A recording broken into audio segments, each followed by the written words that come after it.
feel low, you can still go. Even when you feel slow, you can still go. Even when there's no hope, you can still go. I never answer to no, man, I still go. Go, go, go, go, go, go, go, go, go, go, go, go, yo, go, go.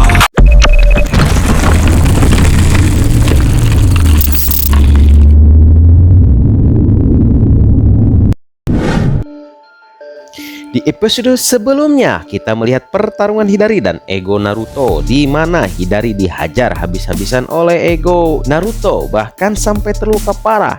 Dia tetap ditinju sampai tanah di bawahnya pun hancur oleh serangan bertubi-tubi oleh Ego Zubi Uzumaki Naruto.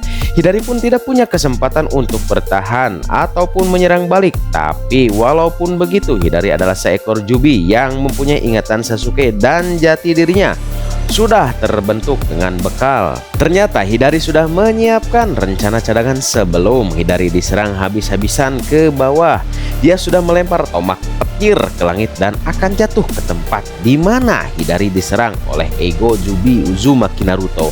Ya, walaupun lumayan lama, tapi tombak itu akhirnya sudah terbentuk dan terlihat jatuh dan akan mengenai mereka berdua. Di sini Ego Zubi Naruto pun mengatakan, "Kau cukup pintar rupanya. Kau berencana untuk membawaku ke sini untuk bersama-sama terkena seranganmu itu. Namun tidak semudah itu. Aku akan menghindarinya."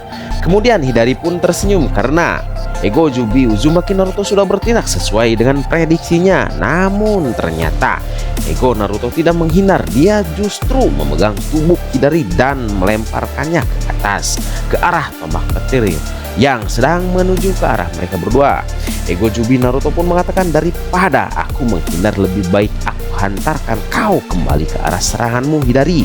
Hidari pun dilemparkan oleh Ego Zubi Naruto ke atas, berharap dia terkena serangannya sendiri. Namun lagi-lagi Hidari tersenyum karena sudah memikirkan hal ini jauh-jauh.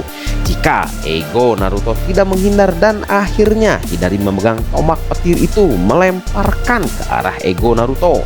Dia pun tidak menyangka bahwa Hidari masih mempunyai cakra sebesar itu untuk memegang tombak petir itu. Tapi walaupun hal itu membuat Ego Zubi Naruto tidak terlalu kaget. Bahkan dia mengatakan, "Lumayan juga kau, Hidari. Tapi teknik seperti ini tidak akan bisa menyerangku." Ego Naruto pun mengeluarkan beton Kengan non-jutsu ini, termasuk jutsu elemen tanah yang praktis dan berguna dalam pertempuran jarak dekat. Jutsu tersebut memungkinkan pengguna akan melapisi tinjunya dengan batu yang sangat keras sehingga pukulan jauh lebih kuat menariknya, dan pengguna ini bisa memanipulasi berat dari batu tersebut dengan sesuka hati pengguna. Semakin berat batu tersebut, maka akan semakin destruktif pula efek pukulan pengguna jutsu ini. Di sini seringkali diperlihatkan oleh Onoki untuk bertarung, mengingat Naruto yang asli bisa menggunakan elemen tanah atau Doton. Jadi sangat masuk akal jika Ego Naruto pun bisa menggunakan jutsu seperti itu. Nah, di sini Hidari yang bisa menggunakan elemen petir seperti Sasuke. Akhirnya Ego Naruto pun meninju tombak petir tersebut. Hidari dengan tinjunya yang sangat sudah dilepisi tanah, dan terjadilah di sini ledakan yang sangat luar biasa. Dengan ledakan yang dihasilkan hantaman dari Ego Naruto atau elemen tanahnya, ternyata Hidari masih mempunyai serangan cadangan. Dia ternyata tidak hanya satu tombak petir, namun ada 3 dan 2 sisanya menyusul ke bawah. Hidari pun memegang kedua tombak petir itu di saat Ego Naruto sedang menahan serangan pertama. Hidari pun melemparkan serangan kedua ke arah Ego Naruto, namun Ego Naruto pun bisa menahannya dengan tangan satunya.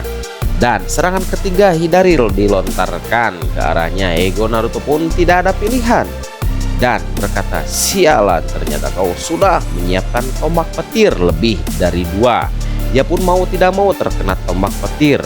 Sini ketiga Hidari terjadilah ledakan dan Ego Naruto pun jatuh ke bawah. Bahkan ledakannya dialiri petir di mana-mana. Hidari pun mengatakan, "Aku tahu serangan ini tidak akan membuatmu kalah, tapi Paling tidak ini akan membuatmu berpikir dua kali bahwa aku masih bisa menyerangmu, bahkan melukaimu. Ego Jubi Uzumaki Naruto. Kemudian dalam asap ledakan itu kita melihat ego Naruto yang sudah berdiri tegak serta mengatakan, "Ya, kau benar. Hidari, aku akui kau bisa dan mampu menyerangku. Tapi jika kau tidak meningkatkan daya seranganmu, kau tidak akan bisa melukaiku atau mengalahkanku lebih dari ini." Hidari pun tersenyum layaknya Sasuke dan mengatakan, "Baiklah, ego Naruto, aku akan mengeluarkan teknik andalanku." Akhirnya Hidari pun menggunakan teknik bunshinya yang apabila bunshinya diserang takkan bisa disentuh, bahkan menembusnya seperti ketika dia melawan Boruto sesaat sebelum kode mengganggu pertarungan. Mereka berdua, ego Naruto pun mengatakan, "Apa kau menciptakan bunshin bukan berarti jumlahmu bertambah maka kekuatanmu akan meningkat.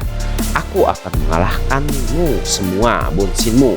Semua bunshin Hidari pun maju ke arah ego Naruto, namun dia menyerang semua bunshin. Tapi ketika menyerang, ego Naruto pun tidak bisa mengenainya, bahkan menembusnya membuat terkejut dan mundur ke belakang. Tapi bunshin yang lainnya sudah siap menyerang dari berbagai arah, dan pada akhirnya ego Naruto pun dihajar habis-habisan oleh bunshin dari Hidari. Bahkan beberapa mengeluarkan elemen petir, menjadikan tali dan mengikat tangan ego Naruto agar tidak bisa bergerak. Kemudian beberapa yang lainnya membuat Chidori dan siap untuk maju menyerang ego Naruto yang tidak bisa bergerak. Mereka pun menyerang dan Chidori dan hancurlah tempat tersebut dengan ledakan yang sangat amat dahsyat, penuh asap yang pekat. Hidari pun masih fokus apa yang terjadi di depannya karena dia merasakan hal yang aneh dan mengatakan, "Ini sangat aneh, kenapa aku merasa gagal menyerangnya padahal dia seperti tidak bisa bergerak sama sekali." Ternyata firasat Hidari memang benar, sang ego Jubi Uzumaki Naruto tidak terkena Chidori dari bunshinnya yang menyerang. Hidari pun sangat bingung kenapa ini bisa terjadi. Walaupun begitu, kenapa ada ledakan jika dia bisa menghindarinya, kata Hidari. Tapi ketika ledakan itu menghilang, Hidari melihat semua bunshinnya berada dalam tekanan hebat ke tanah. Mereka seperti ditekan gravitasi yang sangat berat hingga tidak bisa berdiri. Hidari pun berpikir bahwa ini mungkin sebabnya dia tidak bisa menyerang ego Naruto. Ego Naruto pun mengatakan, "Ya, kau benar. Apa yang kau pikirkan di dalam kepalamu? Aku telah menggunakan Doton Kojugen non Jutsu. Ini termasuk teknik pamungkas. Jutsu ini memungkinkan dia untuk meningkatkan tingkat gravitasi pada target, yang efek dari jutsu ini membuat target menjadikan lumpuh dan tidak bisa bergerak.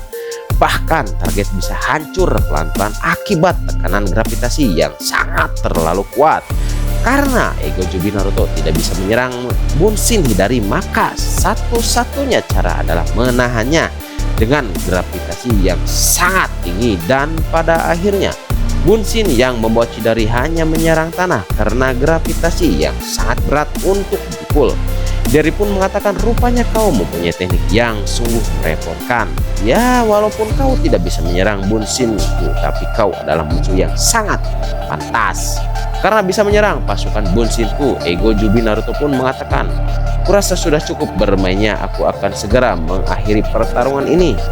Kemudian ego Jubi Naruto mengeluarkan cakra merah yang menyelimuti seluruh tubuhnya, bahkan membuat ekor seperti Naruto. Ekor ini dapat maju dengan sangat cepat, bahkan tanah yang dipijak pun retak dan hancur. Hidari pun tidak bisa melihat pergerakannya dengan jelas, namun ketika Hidari melihatnya itu sudah terlambat. Tinju ego Naruto sudah berada di tempat wajahnya dan terhempaslah Hidari. Namun ego Jubi Naruto pun menyusul tanpa ampun. Ini seperti pertarungan Naruto ekor 6 melawan Pain yang kecepatannya sangat luar biasa.